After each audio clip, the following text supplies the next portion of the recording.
And the first key aspect of it is feedback inside the classroom, on the spot, encouraging pupils to take part in order to make them more respected and more involved in their own learning. And the key to that is dialogue. Here's Rob Alexander writing about that. Children, we now know, need to talk and to experience a rich diet of spoken language in order to think and to learn. Reading, writing and number may be acknowledged curriculum basics, but talk is arguably the true foundation of learning. It's a very strong statement, but several of these statements I'm using are of this character. This is not just about adding some tricks to the business of teaching. It's saying this is quite fundamental to helping children to be better learners. That's the key. And here is, rather hard to learn perhaps, a piece of dialogue. It's a real dialogue from a classroom, a transcript. Teacher started the lesson by showing pupils, it's a science teacher, 11-year-old pupils, a fairly new class for this secondary school, and he's shown them two plants. One was grown in the corner, dark corner of the classroom, the other was grown on the window ledge. After a few weeks, he brings them out, and at the beginning of the lesson he says, here are those plants, talk among yourself for a few minutes about why they're so different, and then leaves them to it. And then he comes back and starts. Monica, your group, pair.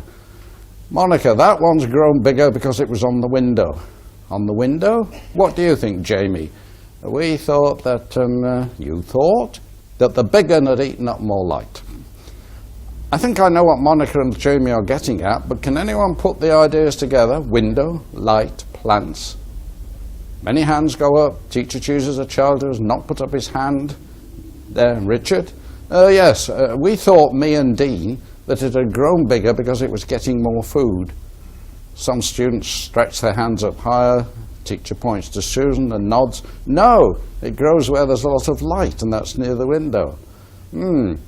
Richard and Dean think the plant's getting more food. Susan and Stacey as well, yeah? Yes, Susan thinks it's because this plant's getting more light. What do others think? Tariq. Now, the reason I've used that is that it's unusual. Let's say what's specific about it. First of all, he's dropping on students. Some put their hands up, some hadn't. They've all chatted together beforehand. Richard says, we thought, me and Dean, and so on. He addresses himself to a pair at the beginning. He very carefully respects what the children said. Jamie trails off because he's not sure about how to say it. We thought that, and his perfect response, you thought, encourages him, says, I'm interested in what you're trying to say, come on. And then he doesn't judge what's been said. He bounces it back.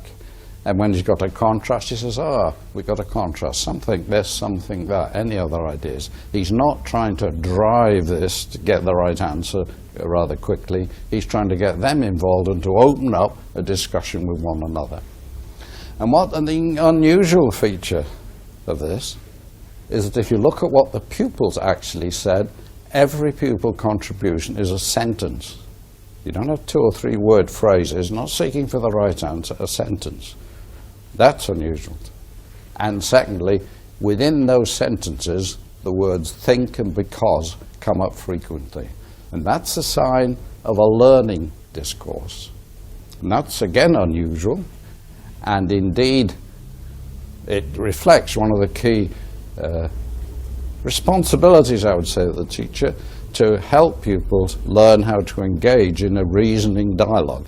Because many will not have any experience of that outside the classroom, depending on their home background and so on. Certainly doesn't happen very often in the playground. So it's quite important that that be encouraged within the school.